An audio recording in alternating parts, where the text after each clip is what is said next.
in order to understand Rashi's commentary to the word Zichron Truah, and in doing so respond to the difficulties that the Rebbe in the SICHAH has raised regarding this explanation, we will first need to take a close look at the three items mentioned in the pasuk in connection to Chodesh Hashvi Be'echad LaChodesh, and in particular the fact that these three items are Lachem. The term Lachem, used through much of the Chumash in connection to a mitzvah, implies obligation, and for two of the three items the term Lachem can be applied. First, Bnei Yisrael were required to institute a Shabbaton, a cessation of Malacha, a kind of a roundabout way for a negative commandment, and also a positive commandment to designate this day as a Mikra Kodesh, a time in which the nation was to come together, Kuf Reish Aleph, to call, to announce, to bring people together for the purpose of Kedusha, spirituality of the day. The application of the term Lachem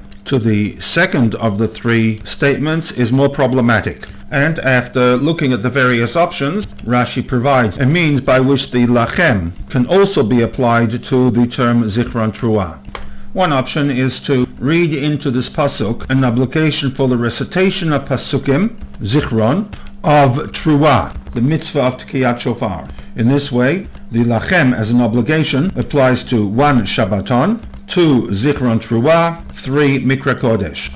The problem with this reading of the text lies in the fact that first the text needs to establish the obligation of Tkiyat Shofar, and then in addition to the obligation of the blowing there is also an obligation for the recitation of Pasukim dealing with this mitzvah. The obligation of Tkiyat Shofar does not surface until Bamidbar 29, approximately 30 chapters later. A more logical presentation of these obligations would be that in Vayikra 23, Yiyah Lachem 1 a Shabbaton, 2 a Yom Truah, and 3 Mikra Kodesh, and then in Bamidbar 29 an additional aspect would be added to the mitzvah of Tkiyat Shofar, namely Zichron Truah. An alternative approach offered by some of the Parshanim is that the Zichron Truah is a statement of fact, not an obligation. That on the day of Rosh Hashanah there will be a Zichron, a reminder to God of the Zechut that Bnei Yisrael will have for the fulfillment of the mitzvah of Tkiyat Shofar.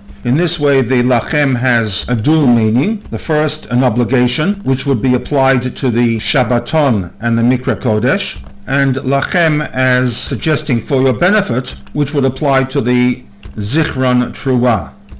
This option, while better than the first, is also not tenable, although in the absence of any other option would be acceptable with some reservation, as the Rebbe argues in footnote 16 that this is a dochek al kol panim, a forced reading of the text which we could adopt if we had no other options, and on account of the dochek, Rashi looks for and does provide another option to the term Zichron Truah, namely an obligation to recite Psukei Zichronot or Psukei Shofrot.